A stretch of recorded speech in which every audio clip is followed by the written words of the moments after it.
एक बार प्रेम से बोलिए शंकर भगवान की जय। हर हर महादेव।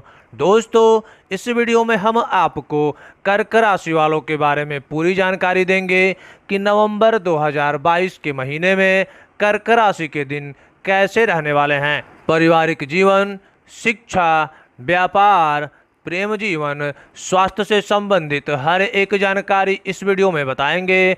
वह अंत में आपको एक ऐसा बेहतरीन उपाय बताएंगे जिसको यदि आपने कर लिया तो निश्चित ही आपके ज़िंदगी से कष्टों का सामना नहीं होगा।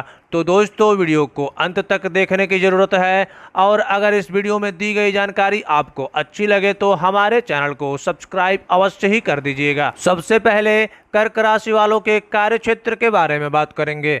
यदि आपके करियर की बात करें तो आपको इस महीने थोड़ी सी सावधानी रखनी आवश्यक होगी। आपकी कुंडली के 10वें भाव में राहु और उसके ऊपर सूर्य का प्रभाव बना हुआ है जो कार्य क्षेत्र में समस्याओं को जन्म दे सकता है।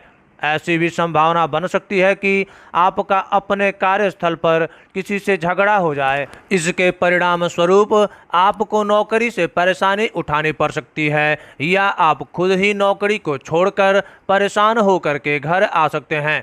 इस स्थिति से बचने की जितना संभव हो कोशिश करें, क्योंकि यदि ऐसा हो जाता है तो आपको दोबारा नौकरी पाने में थोड़ा सा विलंब भी हो सकता है और मानसिक रूप से परेशान भी हो जाएंगे। जहाँ तक संभव हो स्वयं को संतुलित और मन को शांत रखने की कोशिश करें ताकि नौकरी में किसी तरह की समस्या ना आए। हालांकि आपके लिए अच्छी बात यह होगी कि आपके वरिष्ठ अधिकारी आपके पक्ष में रहेंगे और आपको सहयोग और समर्थन भी देंगे, जिससे नौकरी में आप खुद को सिद्ध कर पाएंगे। छठे भाव में स्वामी बृहस्पति के 9वें भाव में होने के कारण आप अपने प्रयासों के कारण नौकरी में अच्छी स्थिति में आ सकते हैं। नौकरी में किसी तरह का तबादला ट्रांसफर होने के योग बन रहे हैं और यदि आप अपने से ही किसी नौकरी की तलाश में हैं तो इस दौरान आपकी वह तलाश भी पूरी हो सकती है। यदि आप कोई व्यापार करते हैं तो आपके लिए महीने की शुरुआत उतार चढ़ाव से भरी रह सकती है, क्योंकि सप्तम भाव के स्वामी शनि सप्तम भाव में ही रहेंगे, जिसकी बदौलत व्यापार में आपका व्यवहार आपके काम को उतार चढ़ाव की स्थिति में ला सकता है।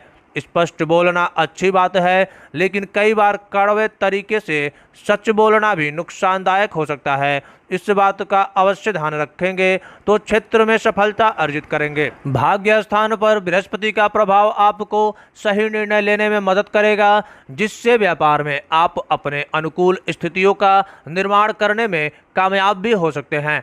विशेष रूप से महीने का उत्तरार्ध ज़्यादा लाभदायक रहेगा। आर्थिक स्थिति, यदि आर्थिक दृष्टिकोण से देखें तो 9वें भाव में बृहस्पति की उपस्थिति और एकादश भाव पर बुध और शुक्र की दृष्टियां आर्थिक तौर पर आपको मजबूत बनाएंगी।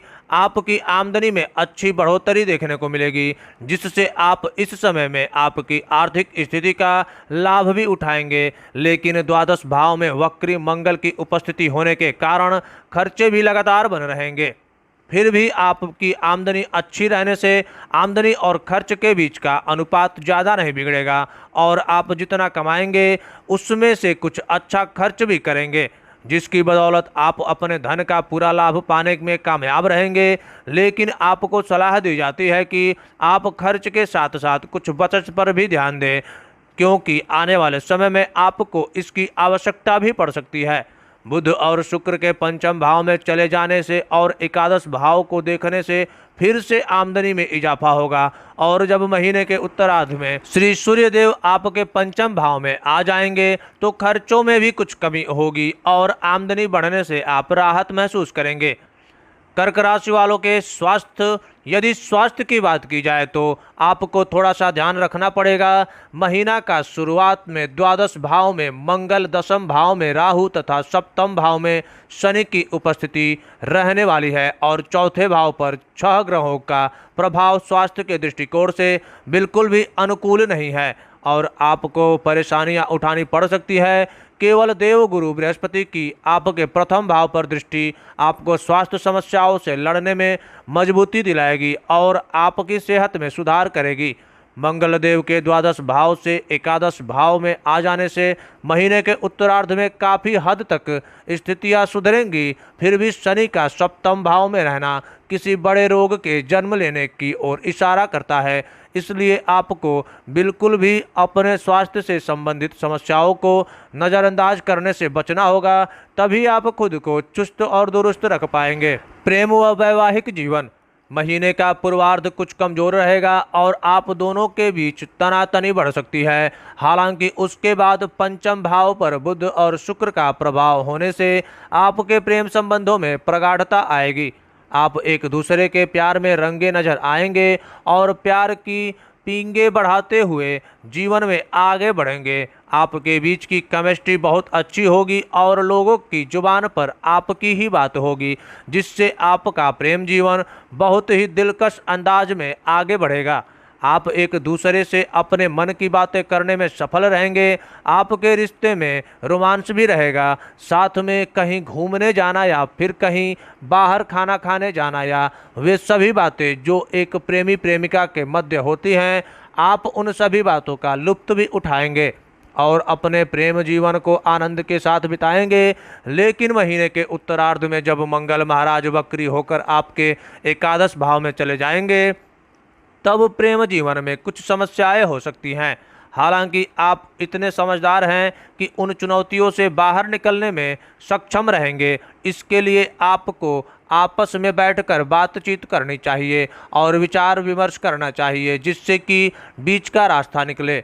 यदि विवाहित लोगों की बात करें तो कुंडली में सप्तम भाव के स्वामी शनि महाराज कुंडली के सप्तम भाव में विराजमान है, जो कि एक अनुकूल स्थिति कही जा सकती है। लेकिन पारिवारिक जीवन के तनाव की वजह से आपके दाम्पत्य जीवन में तनाव बढ़ सकता है। आपके जीवन साथी को स्वास्थ्य समस्याएं परेशान कर सकती हैं, जिससे घर का माहौल भी बिगड़ सकता है तथा आप और आपके जीवन साथी के बीच यदि पहले से चली आ रही है तो इस दौरान तलाक की बात भी चल सकती है। हालांकि देवगुरु बृहस्पति की दृष्टि आपको इस समस्या से बाहर निकालेंगे, सही में निर्णय लेने में मददगार साबित होंगे। सूर्य के महीने के उत्तरार्ध में आपके पंचम भाव में आकर एकादश भाव को देखने से अहम का टकराव समाप्त हो जाएगा और आप एक दूसरे के निकट आएंगे। इसलिए इस महीने एक दूसरे से वाद विवाद ना हो, इसका अवश्य ही आपको ध्यान रखना है। आपका रिश्ता अच्छे से चल सके, आपकी संतान के लिए यह महीना शुभ समाचार भी सुनाएगा, जिससे आपको काफ़ी खुशी होगी। पारिवारिक जीवन, यदि आपके पारिवारिक जीवन की बात करें तो कुंडली में दूसरे भाव के स्वामी सूर्य महाराज चतुर्थ भाव में विराजमान है, जिससे परिवार में अच्छी स्थितियों का निर्माण होगा। तो लेकिन परिवार की गतिविधियों के कारण आपका काफ़ी खर्च भी हो सकता है और आप अपना घर के लिए खर्च कर सकते हैं। शनिदेव सप्तम भाव में बैठकर चौथे भाव को देख रहे हैं, जिसकी बदौलत परिवार और घर परिवार में किसी बात को लेकर तनातनी होने की संभावना भी है।